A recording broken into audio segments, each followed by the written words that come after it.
नमस्कार दोस्तों, मैं नवीन लांबा। आप सभी का स्वागत है आपके अपने YouTube चैनल जीके बाय नवीन लांबा में। आज हम भूगोल की क्लास, ज्योग्राफी की क्लास आप लोगों के लिए जो आगामी एग्ज़ाम आ रही हैं उसके लिए, जिसमें से हमारे पास में देखने को मिलेंगे रेलवे के एग्ज़ाम, जिसमें आरपीएफ आ रहा है, एसआई आ रहा है, स्टेशन मास्टर की बहुत अच्छी अच्छी पोस्टें आ रही है। फिर इसी के बीच में हमारे पास एसएससी और HSSC यानी कि हरियाणा सिटी का जो आगामी एग्जाम आएगा उसमें ज्योग्राफी अपने आप में 5 से 7 नंबरों का बहुत बेहतरीन योगदान रखती है। जैसे ग्रुप डी में हमने देखा था कि वर्ल्ड ज्योग्राफी से हमारे पास में प्रत्येक शिफ्ट में 4-4 पर्सन आए हुए थे। तो इस प्रकार से भी एक नंबर तो एक भी अपने आप में बहुत मायने रखता है। तो उसी को मद्देनजर रखते हुए आप लोगों के लिए डेली एक क्लास ज्योग्राफी की रहेगी, और जो ज्योग्राफी का जो कंटेंट होगा भाई आपको बिल्कुल देखने लायक होगा। आपको कहीं ऐसा मिले तो हमें भी बताना भाई। तो सबसे पहले हम बात करेंगे आज की ज्योग्राफी की जो क्लास आएगी उसमें हम कितने टॉपिकों पे बात की जाएगी और कौन से लेवल पे बात करेंगे। तो हम हमारे पास में सबसे पहले एक वर्ड आता है भूगोल। भूगोल अगर हम इंग्लिश में बात करते हैं तो ये क्या होता है? जियोग्राफी। जियोग्राफी यानी कि इसको संधि विच्छेद करेंगे तो क्या आएगा? भू प्लस गोल, यानी कि जियो प्लस ग्राफी। और ये होता क्या है? जियो प्लस ग्राफी यानी कि भूमि का अध्ययन। ग्राफी का मतलब क्या होता है? अध्ययन। और ये कैसा अध्ययन करेंगे? अगर सिंपल शब्दों में बात करें, यानी कि भूमि पर वह वस्तु जिसका संबंध मनुष्य से हो और उसका अध्ययन करना क्या कहलाता है? ज्योग्राफी कहलाता है या भूगोल कहलाता है। यानी कि भूमि पर वह वस्तु जिसका संबंध मनुष्य से है उसका अध्ययन करना हमारे पास में ज्योग्राफी कहलाता है। यानी भू पृथ्वी पर पाए जाने वाली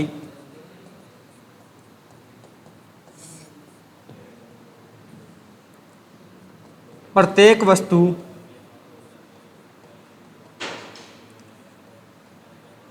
जिसका संबंध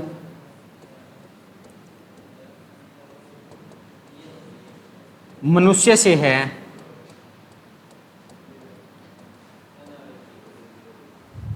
उसका अध्ययन करना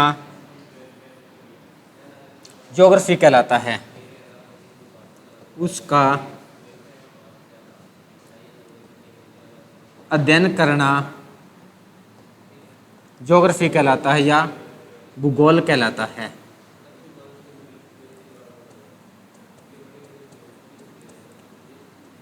ये चीजें, यानी कि सिंपल शब्दों में जो चीज वस्तु पहाड़, नदी, नाले या कोई खनिज पदार्थ, चट्टान जो पृथ्वी पर पाई जाएगी और उनका प्रयोग मानव कहीं ना कहीं डायरेक्ट इनडायरेक्ट रूप में कर रहा है, उसका अध्ययन क्या कहलाता है? ज्योग्राफी कहलाता है। अब इसी में हमारे पास में बात करेंगे कि ज्योग्राफी को हम दो भागों में बांटते हैं। एक तो आता है कि इंडियन ज्योग्राफी और सेकंड पे आता है हमारे पास में वर्ल्ड ज्योग्राफी। तो सबसे पहले हम बात करेंगे कि जो भूगोल होगा उसको दो भागों में बांटा जाता है। कौन से होंगे? एक तो आता है इंडियन ज्योग्राफी और सेकंड आता है वर्ल्ड ज्योग्राफी। इसी में हम बात करेंगे क्या क्या आएगा। यहाँ पर आएगा हमारे पास में विश्व का भूगोल, और फिर हमारे पास यहाँ पर आता है भारत का भूगोल।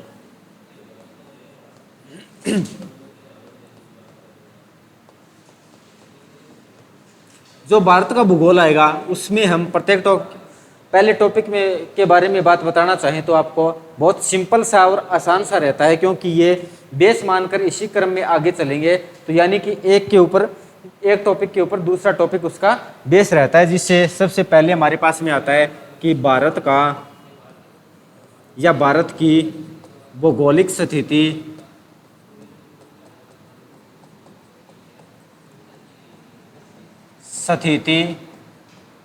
व विस्तार, ये आएगा। सेकंड में हमारे पास में आता है भारत का भौतिक विभाजन। यानी कि भारत का भौतिक विभाजन कैसे किया जाता है, इसके बारे में अगर थोड़ा सा इन दोनों के बारे में बात करें तो सबसे पहले आता है हमारे पास में कि भारत का भौगोलिक स्थिति व विस्तार। भौगोलिक स्थिति के बारे में बात की जाएगी तो ये हमारे पास में कौन सी दिशा में आता है, जैसे उत्तर पूर्वी गोलार्ध में स्थित है और एशिया के दक्षिण में आता है। फिर विस्तार की बात की जाती है कि भारत का अक्षांशीय विस्तार क्या होगा और देशांतरीय विस्तार क्या होगा। सेकंड पे हम देखेंगे कि भारत का भौतिक विभाजन। भारत का भौतिक विभाजन एक संस्था आती है सर्वे ऑफ इंडिया, जिसका मुख्यालय देहरादून में आता है और वह संस्था पूरे भारत को 4 भागों में बांटती है। उनके बारे में देखें तो भी कौन से आते हैं। सबसे पहले नंबर पे आएगा हमारे पास में हिमालय वे। हिमालय को भी आगे 2 भागों में बांटा जाता है, एक तो आता है भौगोलिक विभाजन और सेकंड पे आता है प्रादेशिक विभाजन। फिर इसी में हमारे पास में सेकंड में आएगा हिमालय के बाद मैदान। उत्तर दिशा की ओर हिमालय आता है, मध्य में मैदान आता है और दक्षिण में क्या आएगा, प्रायद्वीप। और उसके बाद समुद्रों में बात करेंगे तो द्वीप, जिसमें हमारे पास मुख्य रूप से अंडमान और लक्षद्वीप, ये क्या है, एक प्रकार से द्वीपों का एक समूह आता है। फिर उसके बाद हम आगे चलेंगे तो हमारे पास में थर्ड नंबर पे आएगा भारत का अपवाह तंत्र। थर्ड नंबर पे आएगा भारत का अपवाह तंत्र, यानी कि जो चीजें जल से संबंधित होगी उनके बारे में हम बहुत अच्छे से चर्चा करेंगे। पहले नंबर पे आता है हमारे पास में नदियां। नदियों को हम पूरे भारत में 2 भागों में बांटते हैं, एक तो आता है हिमालय की नदियां और सेकंड पे आता है प्रायद्वीप भारत की नदियां। हिमालय से जो नदियां निकलती है पहले नंबर पे आता है हमारे पास में सिंधु, गंगा और ब्रह्मपुत्र। प्रायद्वीप भारत की जो नदियां होंगी उसको हम फिर पुनः से 2 भागों में बांटते हैं, एक तो आता है अरब सागर में गिरने वाली नदियां और सेकंड पे आता है बंगाल की खाड़ी में गिरने वाली नदियां। यानी कि टॉपिक क्या रहेगा हमारे पास में, पहले नंबर पे हम जिक्र करेंगे तो नदियां। नदियों के बाद हमारे पास सेकंड पे आएगा झीलें, यानी कि कौन से राज्य में कौन सी झीलें हैं और सबसे ज़्यादा झीलें कहाँ पर पाई जाती है। झीलों से रिलेटेड आप लोगों के लिए अगर एक होमवर्क दें तो झील जिला लेक डिस्ट्रिक्ट किसे कहा जाता है, ये आप लोगों के लिए होमवर्क रहेगा। आप इसका कमेंट बॉक्स में जवाब जरूर दें भी क्या कहाँ से कहाँ तक होगा। तो हमारे पास में फिर थर्ड पे आता है नहरें। भारत की सबसे बड़ी नहर आती है इंदिरा गांधी नहर। उसके बाद में आता है एक एडन नहर आती है, केपी नहर आती है, उनके बारे में चर्चा करेंगे भी क्योंकि अपवाह तंत्र में ही आएगा। फिर अपवाह तंत्र जल से संबंधित ही हमारे पास में कुछ परियोजनाएं आती हैं, जल विद्युत परियोजनाएं। जल विद्युत परियोजनाएं कौन सी परियोजना कहाँ पर कौन सी नदी पर लगाई गई है, इनके बारे में चर्चा भी बहुत अच्छी जानकारी के साथ में जो प्रश्न पूछे गए हैं, पूछे जा रहे हैं और पूछे जाने की संभावना रहेगी। फिर उसके बाद हमारे पास चौथे नंबर पे आता है ट्रांसपोर्ट, यानी कि हम बात करें हिंदी में परिवहन। परिवहन का मतलब क्या होगा कि यातायात या ट्रांसपोर्ट, यानी कि एक जगह से दूसरे जगह जाना। तो ये हमारे पास में कितने प्रकार से होता है, ये 3 प्रकार से होता है। पहले पे तो आता है हमारे पास में स्थल मार्ग या स्थल परिवहन। फिर आता है हमारे पास में जल परिवहन। जल परिवहन के बाद में आता है हमारे पास में वायु परिवहन। ये परिवहन आएंगे। स्थल मार्ग में हमारे पास में अलग अलग जगह पर अलग अलग प्रकार देखने को मिलती हैं भाई। इनमें से हमारे पास में अगर उनको अलग अलग लिखें तो क्या होगा, यहाँ से स्थल में आता है सबसे पहले नंबर पे तो हमारे पास में आएगा सड़क मार्ग। सड़क मार्ग। फिर इसी में आ जाता है हमारे पास में रेल मार्ग। और थर्ड की बात करेंगे जो कि इसी में काउंट होगा, थर्ड में आता है हमारे पास पाइपलाइन। पाइपलाइन। पाइपलाइन से हमने देखा था, देखते क्या हमारे पास में नॉर्मल जीवन में हम यूज भी करते रहते हैं कि यहाँ से कोई ना कोई कच्चा तेल गुजार सकते हैं या प्राकृतिक गैस गुजार सकते हैं। एक प्रकार से हमारे पास यहाँ पर एक द्रव पदार्थ और गैस पदार्थ गुजारे जाते हैं। लेकिन अब हम इसमें पढ़ेंगे कि कुछ पाइपलाइनों में ठोस पदार्थ भी गुजारे जाते हैं और उनसे बहुत बार प्रश्न पूछे गए अभी कहाँ से कौन से ठोस पदार्थ गुजारे जाते हैं। फिर जल परिवहन की बात करेंगे, ये 2 प्रकार से आएगा, एक तो आता है अंतर्देशीय और एक आता है बहिर्देशीय।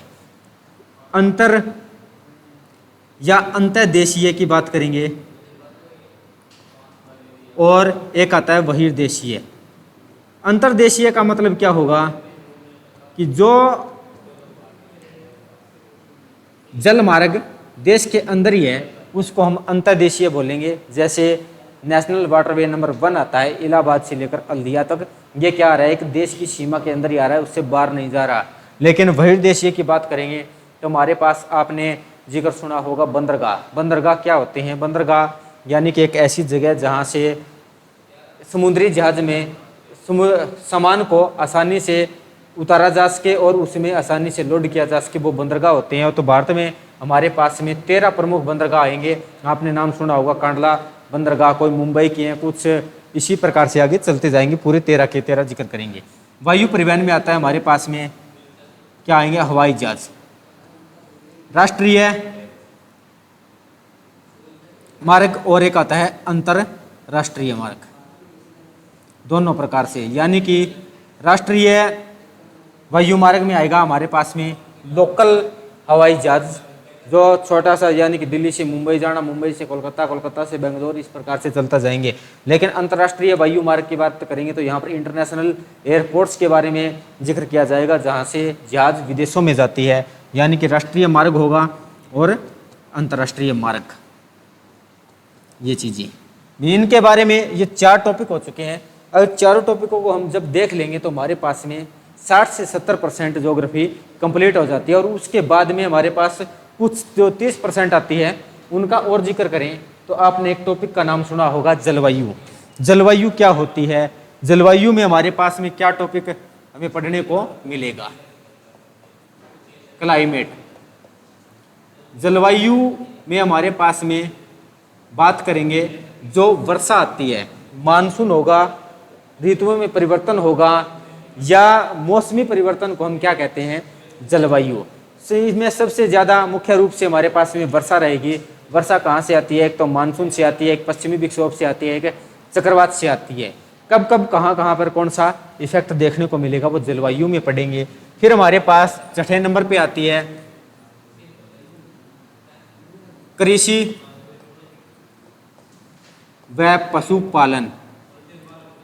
पशुपालन, क्योंकि कृषि से रिलेटेड भी बहुत अच्छे प्रश्न पूछा जाता है कि कृषि के अंतर्गत भी भारत को कितने जोन में बांटा जाता है वो देखेंगे। और पशुपालन, कौन से राज्य में किस पशु का सर्वाधिक उत्पादन होता है, किससे दूध का उत्पादन किया जाता है, किससे मांस का उत्पादन किया जाता है, किससे ऊन का उत्पादन किया जाता है, ये चीज़ें। फिर हमारे पास 7 नंबर पे आएंगे, एक मोस्ट इंपॉर्टेंट टॉपिक आता है मृदा। पूरे भारत में कितने प्रकार की मृदा पाई जाती है और उसके पीछे क्या क्या कारण होते हैं कि वो लाल होती है तो लाल क्यों होती है, काली होती है तो वो काली क्यों होती है, और किसके उत्पादन के लिए सर्वाधिक फेमस होती है। जैसे काली मृदा कपास के लिए होती है, लैटराइट मिट्टी मसालों के लिए होती है, उनका जिक्र हम मृदा में करेंगे। फिर हमारे पास 8वें नंबर पे आता है एक टॉपिक जनसंख्या।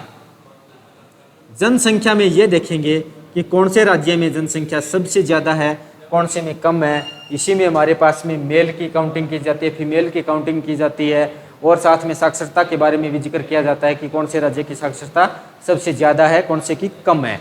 फिर हमारे पास एक और टॉपिक आ जाता है जिसमें हमारे पास 9वें नंबर पे बात करते हैं तो ये आएगा विविध। विविध का मतलब क्या होगा? जो कुछ और कुछ बचा हुआ है उसका जिक्र हम इसमें करेंगे।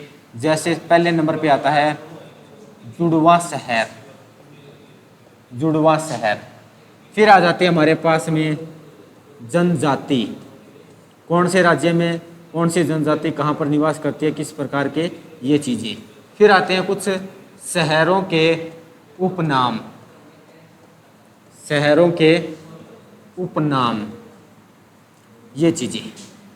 यहाँ से हमारे पास में ये इंडियन ज्योग्राफी का जो टॉपिक रहेंगे, और ये 40 से 45 दिनों की अपनी क्लास रहेगी। दिल्ली की एक क्लास आपको मिला करेगी 1 घंटे की, और उसमें आपका यह निर्धारित होगा कि आप 5 से या 7 नंबर लेने के लिए कितने सीरियस हो। आप लोगों को थोड़ा सा और बताना चाहता हूँ कि जो एग्ज़ाम आता है उसमें क्या देखा जाता है। एग्जामिनर सिर्फ ये नॉर्मल सी बात देखना चाहता है कि आपको नॉर्मल जानकारी है या नहीं। किसी भी विषय के ऊपर PhD करनी नहीं होती। ना तो हमें इतना बेसिक से पढ़ना कि हमारे पास में जहाँ से क्वेश्चन पूछ जा रहे हैं वो छूट जाए, और ना ही हमें इतनी गहराई में जाना कि जहाँ से हमें कोई कुछ मिले ही ना। सिंपल सा तरीका रहता है कि जो एग्जाम में पूछा जा रहा है, पूछा गया है, और एक कदम इससे आगे कि पूछे जाने की संभावना है। तीन ही चीज़ों पर हमेशा अपने एग्ज़ाम को ध्यान में रखते हुए पढ़ते रहना, एग्ज़ाम आपका आसानी से क्लियर हो जाएगा। किसी भी प्रकार की कोई भी टेंशन लेने की ज़रूरत नहीं है। यानी कि जो चीज़ आपको करवाई जा रही है फर्स्ट क्लास से लेकर लास्ट क्लास तक जब आप याद रखोगे तो आपको किसी भी प्रकार की कोई टेंशन नहीं है। ये हमारे पास में इंडियन ज्योग्राफी का सिलेबस था। इसको दोबारा से देखें तो मात्र एक मिनट में क्या क्या है कि हमारे पास में भारत की भौगोलिक स्थिति व विस्तार, भारत का भौतिक विभाजन, हिमालय, मैदान, प्रायद्वीप, फिर उसके बाद भारत का पवा तंत्र, नदियां, झीलें, नहरें, जलवायु, विद्युत परियोजनाएं, परिवहन में स्थल मार्ग, जल मार्ग और वायु मार्ग। नेक्स्ट में हमारे पास में छोटे मोटे टॉपिक आ जाते हैं। जलवायु, कृषि व पशुपालन, मृदा, जनसंख्या। जनसंख्या के बाद में हमारे पास कुछ विविध आएंगे, जुड़वा शहर, जनजातियां और शहरों के नाम।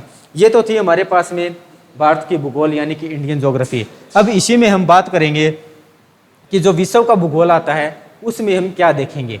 उसको वैसे तो हम कितने भी कैटेगरी में बांट सकते हैं, लेकिन हमें दो ही कैटेगरी में बांटना है। एक तो आता है हमारे पास महासागर, और कितने महासागर आते हैं, 5 महासागरों को देखेंगे भी। 5 महासागर। फिर देखेंगे 7 महाद्वीप।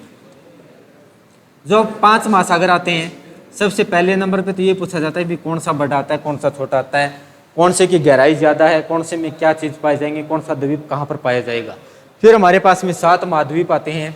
7 महाद्वीपों की अगर जिक्र करना चाहें तो एशिया आएगा, यूरोप आएगा, अफ्रीका आएगा, उत्तर अमेरिका, दक्षिण अमेरिका, ऑस्ट्रेलिया, अंटार्कटिका और आर्कटिका। इसी प्रकार से महासागर भी आते हैं हमारे पास में, प्रशांत महासागर, अटलांटिक महासागर, हिंद महासागर, आर्कटिक महासागर और अंटार्कटिक महासागर। इनका एक एक का भी बहुत अच्छे से हम गहराई से देखते चलेंगे, और आगामी एग्जाम के लिए आपका भी किसी भी प्रकार से कोई भी क्वेश्चन ना छूटे, इसके लिए प्रैक्टिस भी MCQs हम इसी में करते रहेंगे। जैसे कोई टॉपिक कंप्लीट होगा उसके बाद उसके MCQs, और उसी के लिए पहले आपको भी PDF भी दे दिया करेंगे। तो इसके लिए आपको क्या करना है, सबसे पहले अपने YouTube चैनल को भी सब्सक्राइब कीजिए, और वीडियो को अब तो चलो ठीक है, ये सिलेबस के बारे में बताया गया है, इसको भी अपने यारों दोस्तों तक पहुंचाइए कि उनको भी पता लग सके कि आप लोगों के लिए एक फतेहाबाद SGM गुरुकुल के द्वारा ज्योग्राफी की बहुत बेहतरीन क्लासें आने वाली हैं। तो आज के लिए काफ़ी अभी, थैंक यू, जय हिंद, जय भारत।